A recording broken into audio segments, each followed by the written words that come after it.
Operation Sindoor. ಸ್ನೇಹಿತರೆ, ನಮ್ಮ video ನೋಡುತ್ತಿದ್ದರೆ ದಯವಿಟ್ಟು ನಮ್ಮ ಚಾನೆಲ್ ಅನ್ನು ಸಬ್ಸ್ಕ್ರೈಬ್ ಮಾಡಿ. ನಿಮ್ಮ ಬೆಂಬಲವೇ ನಮ್ಮ ಶಕ್ತಿ. ಪ್ರತಿಯೊಂದು ಸಬ್ಸ್ಕ್ರಿಪ್ಷನ್ ನಮ್ಮನ್ನು ಇನ್ನಷ್ಟು ಉತ್ತಮ ವಿಷಯಗಳನ್ನು ತಯಾರಿಸಲು ಪ್ರೇರೇಪಿಸುತ್ತದೆ. ಹಾಗಾಗಿ ಸಬ್ಸ್ಕ್ರೈಬ್ ಮಾಡುವುದನ್ನು ಮರೆಯಬೇಡಿ.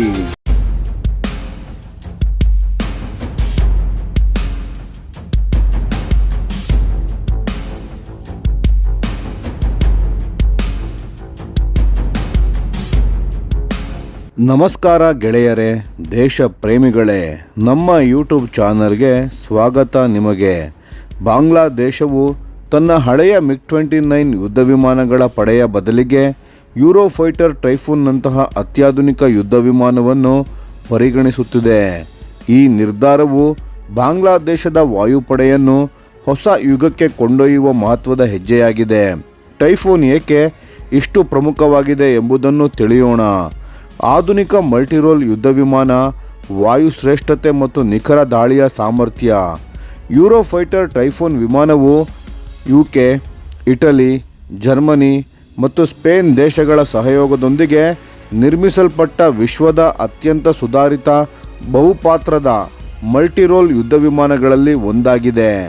ಇದು ಡೆಲ್ಟಾ ಕೆನಾರ್ಡ್ ವಿನ್ಯಾಸ ಮತ್ತು ಫ್ಲೈ ಬೈ ವೈರ್ ನಿಯಂತ್ರಣಗಳನ್ನು ಹೊಂದಿದೆ. ಅತಿ ವೇಗದ ಚಾಲನೆ ಮತ್ತು ಕ್ಷಿಪ್ರ ಪಾತ್ರ ಬದಲಾವಣೆಯಲ್ಲಿ ಇದು ಅತ್ಯುತ್ತಮವಾಗಿದೆ. ವಾಯು ಶ್ರೇಷ್ಠತೆಯ ಏರ್ ಸುಪೀರಿಯಾರಿಟಿ ಪ್ರದರ್ಶನ ಮತ್ತು ನಿಖರವಾದ ದಾಳಿಯ ಸಾಮರ್ಥ್ಯವನ್ನು ಒಂದೇ ಕಾರ್ಯಾಚರಣೆಯಲ್ಲಿ ನೀಡುವ ಸ್ವಿಂಗ್ ರೋಲ್ ಸಾಮರ್ಥ್ಯವು ಇದರ ಪ್ರಮುಖ ವೈಶಿಷ್ಟ್ಯ. ಇದು ಮೂಲತಃ ವಾಯು ರಕ್ಷಣಾ ವಿಮಾನಗಳಾಗಿದ್ದ ಬಾಂಗ್ಲಾದೇಶದ ಹಳೆಯ MiG-29ಗಳಿಗಿಂತ ದೊಡ್ಡ ಸುಧಾರಣೆಯಾಗಿದೆ. ಸಂವೇದಕಗಳು, ರೆಡಾರ್ ಮತ್ತು ಪರಿಸ್ಥಿತಿ ಅರಿವಿನಲ್ಲಿ ಅಧಿಕ ಮಹತ್ವ. ಟೈಫೂನ್ನ ಇತ್ತೀಚಿನ ರೂಪಾಂತರಗಳು ಕ್ಯಾಪ್ಟರ್ AESA ರೆಡಾರ್, ಎಲೆಕ್ಟ್ರಾನಿಕ್ ವಾರ್ಫೇರ್ ವ್ಯವಸ್ಥೆಗಳು ಮತ್ತು ಇನ್ಫ್ರಾರೆಡ್ ಟ್ರ್ಯಾಕಿಂಗ್ ತಂತ್ರಜ್ಞಾನದಿಂದ ಸುಸಜ್ಜಿತವಾಗಿವೆ. ಈ ತಂತ್ರಜ್ಞಾನಗಳು ಹಳೆಯ ಜೆಟ್ಗಳಿಗೆ ಹೋಲಿಸಿದರೆ ಅತ್ಯುನ್ನತ ಮಟ್ಟದ ಪರಿಸ್ಥಿತಿ ಅರಿವನ್ನು ಒದಗಿಸುತ್ತವೆ. ಇದು ವೈಮಾನಿಕ ಬೆದರಿಕೆಗಳನ್ನು ಮೊದಲೇ ಮತ್ತು ಹೆಚ್ಚಿನ ದೂರದಲ್ಲಿ ಪತ್ತೆ ಹಚ್ಚಲು, ಟ್ರ್ಯಾಕ್ ಮಾಡಲು ಮತ್ತು ಗುರಿಯಾಗಿಸಲು ಅನುವು ಮಾಡಿಕೊಡುತ್ತದೆ. ದಶಕಗಳಷ್ಟು ಹಳೆಯ ರೆಡಾರ್ ಮತ್ತು ಏವಿಯಾನಿಕ್ಸ್ ಹೊಂದಿರುವ MiG-29 ವಿಮಾನಗಳಿಗಿಂತ ಬಾಂಗ್ಲಾದೇಶದ ವಾಯುಪಡೆಯ ತಂತ್ರಜ್ಞಾನ ಮತ್ತು ಸಾಮರ್ಥ್ಯದಲ್ಲಿ ದೊಡ್ಡ ಜಿಗಿತವನ್ನು ಕಾಣಲಿದೆ. ಶ್ರೇಷ್ಠ ಶಸ್ತ್ರಾಸ್ತ್ರ ಹೊರೆ ಮತ್ತು ಹೋರಾಟದ ನಮ್ಯತೆ. ಟೈಫೂನ್ 13 ಹಾರ್ಡ್ ಪಾಯಿಂಟ್ಗಳನ್ನು ಹೊಂದಿದ್ದು ಇದರಲ್ಲಿ ಆಧುನಿಕ ಶಸ್ತ್ರಾಸ್ತ್ರಗಳನ್ನು ತುಂಬಬಹುದು. ಇವುಗಳಲ್ಲಿ ಮೀಟಿಯರ್ ಮತ್ತು ಆಮರಾಮ್ನಂತಹ ಸುಧಾರಿತ ಗಾಳಿಯಿಂದ ಗಾಳಿಗೆ, ಏರ್ ಟು ಏರ್ಗೆ ಚಿಮ್ಮುವ ಕ್ಷಿಪಣಿಗಳು, ನಿಖರ ಮಾರ್ಗದರ್ಶಿ ಬಾಂಬ್ಗಳು ಮತ್ತು ದೀರ್ಘ ಶ್ರೇಣಿಯ ಆಫ್ಸೆಟ್ ಶಸ್ತ್ರಾಸ್ತ್ರಗಳು ಸೇರಿವೆ. ಈ ಸಾಮರ್ಥ್ಯವು ಬಾಂಗ್ಲಾದೇಶಕ್ಕೆ ಒಂದೇ ವಿಮಾನದಿಂದ ವಾಯು ರಕ್ಷಣೆ, ನೆಲದ ಮೇಲಿನ ದಾಳಿ, ಕಡಲ ಆಕ್ರಮಣ ಮತ್ತು ಗಸ್ತು ಕಾರ್ಯಾಚರಣೆಗಳನ್ನು ನಡೆಸಲು ನಮ್ಯತೆಯನ್ನು ನೀಡುತ್ತದೆ.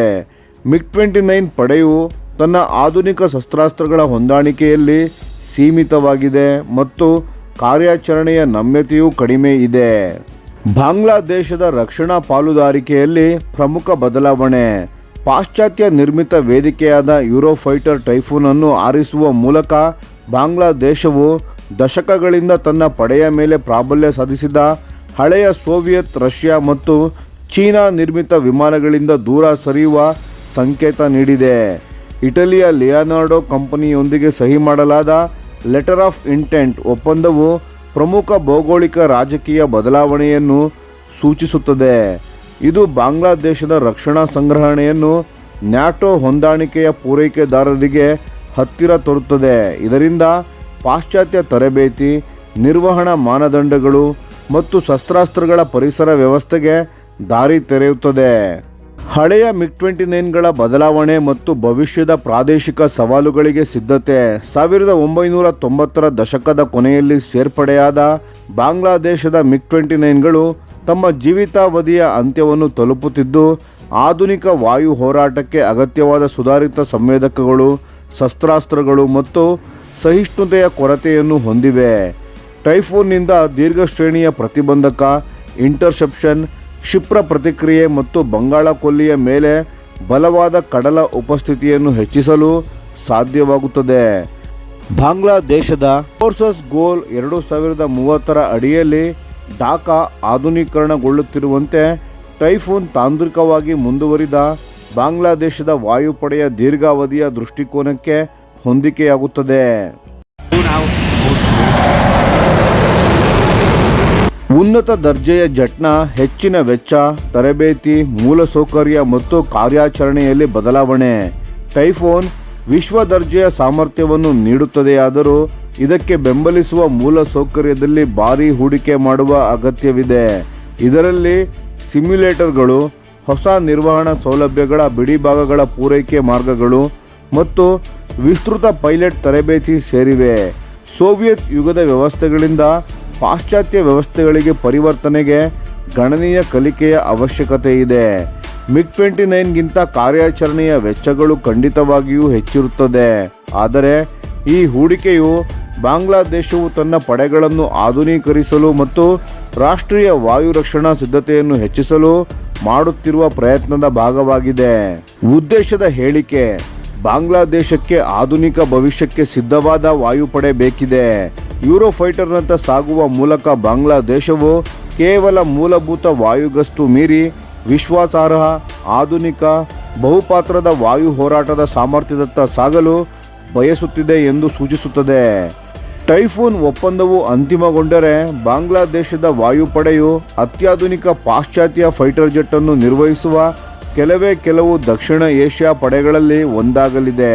ಇದು ಬಾಂಗ್ಲಾದೇಶದ ಪ್ರಾದೇಶಿಕ ನಿಲುವನ್ನು ಬಲಪಡಿಸುತ್ತದೆ, ಪ್ರತಿಬಂಧಕ ಶಕ್ತಿಯನ್ನು ಹೆಚ್ಚಿಸುತ್ತದೆ ಮತ್ತು ಮುಂದಿನ 30 ವರ್ಷಗಳ ತಾಂತ್ರಿಕ ವಿಕಸನಕ್ಕೆ ತನ್ನ ವಾಯುಪಡೆಯನ್ನು ಸಿದ್ಧಪಡಿಸುತ್ತದೆ. ಭಾರತದ ದೃಷ್ಟಿಕೋನ: ಬಾಂಗ್ಲಾದೇಶದ ಯೂರೋಫೈಟರ್ ಟೈಫೂನ್ ಒಪ್ಪಂದದ ಗ್ರಹಿಕೆಗಳು. ಬಾಂಗ್ಲಾದೇಶವು ಯೂರೋಫೈಟರ್ ಟೈಫೂನ್ ಯುದ್ಧ ವಿಮಾನವನ್ನು ಖರೀದಿಸಲು ಮುಂದಾಗಿರುವುದು ಭಾರತೀಯ ಕಾರ್ಯತಂತ್ರದ ವಲಯಗಳಲ್ಲಿ ಸೂಕ್ಷ್ಮವಾಗಿ ಗಮನಿಸಲ್ಪಟ್ಟಿದೆ. ಈ ಬೆಳವಣಿಗೆಯನ್ನು ಭಾರತವು ತಕ್ಷಣದ ಭದ್ರತಾ ಅಪಾಯಕ್ಕಿಂತ ಹೆಚ್ಚಾಗಿ ಪ್ರಾದೇಶಿಕ ಭೌಗೋಳಿಕ ರಾಜಕೀಯ ಬದಲಾವಣೆಯ ಸಂಕೇತವಾಗಿ ನೋಡುತ್ತಿದೆ. ತಕ್ಷಣದ ಭದ್ರತಾ ಪರಿಣಾಮಗಳು: ತಜ್ಞರ ಪ್ರಕಾರ ಬಾಂಗ್ಲಾದೇಶವು 16 ಟೈಫೂನ್ಗಳನ್ನು ಸುಮಾರು $3 ರಿಂದ $4 ಬಿಲಿಯನ್ ಒಪ್ಪಂದಕ್ಕೆ ಖರೀದಿಸುವುದರಿಂದ ಭಾರತದ ಭದ್ರತೆಗೆ ತಕ್ಷಣದ ಅಪಾಯಗಳು ಬಹಳ ಕಡಿಮೆ. ಇದಕ್ಕೆ ಮುಖ್ಯ ಕಾರಣಗಳು: ಭಾರತದ ವಾಯು ಶ್ರೇಷ್ಠತೆ. ಭಾರತೀಯ ವಾಯುಪಡೆ ತನ್ನ ಬಳಿ ಹೊಂದಿರುವ ರಫೇಲ್ ಯುದ್ಧ ವಿಮಾನಗಳು, Su-30 MKI, S-400 ನಂತಹ ಕ್ಷಿಪಣಿ ರಕ್ಷಣಾ ವ್ಯವಸ್ಥೆಗಳು ಮತ್ತು ಬಲಿಷ್ಠ AWACS ವ್ಯವಸ್ಥೆಗಳೊಂದಿಗೆ ಸಂಪೂರ್ಣವಾಗಿ ಪ್ರಾಬಲ್ಯ ಹೊಂದಿದೆ. ಸಂಖ್ಯೆಯ ವ್ಯತ್ಯಾಸ: ಕೇವಲ 16 ಟೈಫೂನ್ಗಳು ಭಾರತದ 150ಕ್ಕೂ ಹೆಚ್ಚು ಆಧುನಿಕ ಯುದ್ಧ ವಿಮಾನಗಳ ಮತ್ತು ಸಾವಿರಾರು ಹಳೆಯ ಯುದ್ಧ ವಿಮಾನಗಳ ಬಲದ ಮುಂದೆ ಅಲ್ಪ ಮಟ್ಟಿಗೆ ಮಾತ್ರ ಪರಿಣಾಮ ಬೀರುತ್ತದೆ. ಲಾಜಿಸ್ಟಿಕಲ್ ಸವಾಲು: ಭಾರತವೇ ಈ ಹಿಂದೆ ಟೈಫೂನ್ ಅನ್ನು MRFA ಟೆಂಡರ್ನಲ್ಲಿ ಅದರ ಹೆಚ್ಚಿನ ನಿರ್ವಹಣಾ ವೆಚ್ಚ ಮತ್ತು ಸರಬರಾಜು ಸರಪಳಿಯ ಸಂಕೀರ್ಣತೆಯಿಂದಾಗಿ ತಿರಸ್ಕರಿಸಿತ್ತು. ಬಾಂಗ್ಲಾದೇಶ ಕೂಡ ಇಂತಹ ಸವಾಲುಗಳನ್ನು ಎದುರಿಸಬೇಕಾಗುತ್ತದೆ. ಪ್ರಾದೇಶಿಕ ಮತ್ತು ರಾಜಕೀಯ ಮಹತ್ವ: ಬಾಂಗ್ಲಾದೇಶದ ಈ ನಿರ್ಧಾರವನ್ನು ಭಾರತವು ಈ ಕೆಳಗಿನ ಪ್ರಮುಖ ಅಂಶಗಳ ದೃಷ್ಟಿಯಿಂದ ಪರಿಗಣಿಸುತ್ತದೆ. ಪಾಲುದಾರಿಕೆಯ ವೈವಿಧ್ಯೀಕರಣ: ಟೈಫೂನ್ನಂತಹ ಪಾಶ್ಚಾತ್ಯ ನಿರ್ಮಿತ ವಿಮಾನವನ್ನು ಆಯ್ಕೆ ಮಾಡುವುದು ದಶಕಗಳಿಂದ ಬಾಂಗ್ಲಾದೇಶದ ಸೈನ್ಯದಲ್ಲಿ ಪ್ರಾಬಲ್ಯ ಸಾಧಿಸಿದ್ದ ಚೀನಿ ಮತ್ತು ರಷ್ಯನ್ ಉಪಕರಣಗಳಿಂದ ದೂರ ಸರಿಯುವ ಪ್ರಯತ್ನವನ್ನು ಸೂಚಿಸುತ್ತದೆ.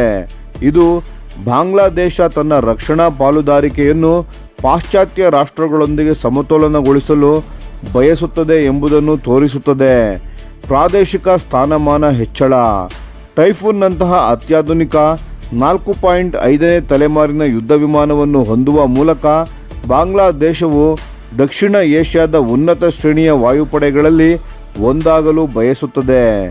ಇದು ಬಾಂಗ್ಲಾದೇಶದ ಪ್ರತಿಬಂಧಕ ಡಿಟರೆನ್ಸ್ ಶಕ್ತಿಯನ್ನು ಹೆಚ್ಚಿಸುತ್ತದೆ ಮತ್ತು ತನ್ನ ಪ್ರಾದೇಶಿಕ ನಿಲುವನ್ನು ಬಲಪಡಿಸುತ್ತದೆ. ಚೀನಾದ ಪಾತ್ರ: ಬಾಂಗ್ಲಾದೇಶವು ಪರ್ಯಾಯವಾಗಿ ಸುಮಾರು 20 ಚೀನಿ ಜೆ-10C ಫೈಟರ್ ಜೆಟ್ಗಳನ್ನು ಸಹ ಪರಿಗಣಿಸುತ್ತಿದೆ. ಟೈಫೂನ್ ಒಪ್ಪಂದವು ಅಂತಿಮಗೊಂಡರೂ ಸಹ ಚೀನಿ ಹಾರ್ಡ್ವೇರ್ನೊಂದಿಗಿನ ಬಾಂಗ್ಲಾದೇಶದ ಸಹಯೋಗದ ಮಿಶ್ರ ವಿಧಾನವು ಭಾರತಕ್ಕೆ ಮುನ್ನೆಚ್ಚರಿಕೆಯ ವಿಷಯವಾಗಿದೆ.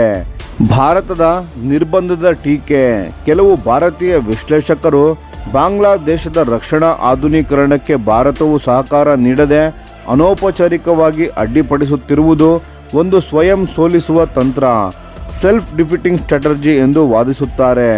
ಭಾರತವು ವಿಶ್ವಾಸಾರ್ಹ ಪರ್ಯಾಯವನ್ನು ನೀಡಲು ವಿಫಲವಾದರೆ ಅದು ಬಾಂಗ್ಲಾದೇಶವನ್ನು ಚೀನಾ ಮತ್ತು ಇತರ ಶಕ್ತಿಗಳತ್ತ ಮತ್ತಷ್ಟು ತಳ್ಳಬಹುದು ಎಂಬ ಕಳವಳವಿದೆ. ದೀರ್ಘಾವಧಿಯ ಪರಿಣಾಮ.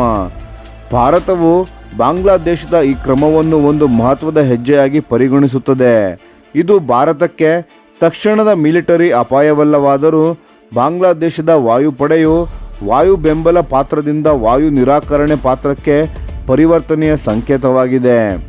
ಇದು ಆ ಪ್ರದೇಶದ ಇತರ ದೇಶಗಳನ್ನು ಸಹ ತಮ್ಮ ವಾಯುಪಡೆಯನ್ನು ಆಧುನೀಕರಣಗೊಳಿಸಲು ಪ್ರೋತ್ಸಾಹಿಸಬಹುದು. ಇದರಿಂದ ಭಾರತ ತನ್ನ ಗುಣಾತ್ಮಕ ಶ್ರೇಷ್ಠತೆಯನ್ನು ಕಾಯ್ದುಕೊಳ್ಳಲು ಒತ್ತಡಕ್ಕೆ ಒಳಗಾಗಬಹುದು.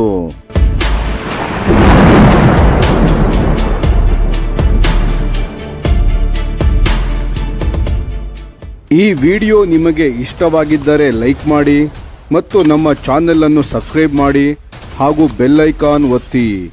ಯಾವ ಅಪ್ಡೇಟ್ಗೂ ಮಿಸ್ ಆಗಬೇಡಿ. ಡಿಫೆನ್ಸ್ ಸುದ್ದಿಗಳನ್ನು ತ್ವರಿತವಾಗಿ ಪಡೆಯಿರಿ. ನಿಮ್ಮ ಬೆಂಬಲವೇ ನಮ್ಮ ಶಕ್ತಿ. ಭಾರತ ಬಲಿಷ್ಠವಾಗಲಿ ಎಂದು ಆಶಿಸುತ್ತಾ ಭಾರತ ಮಾತೆಗೆ ಜೈ.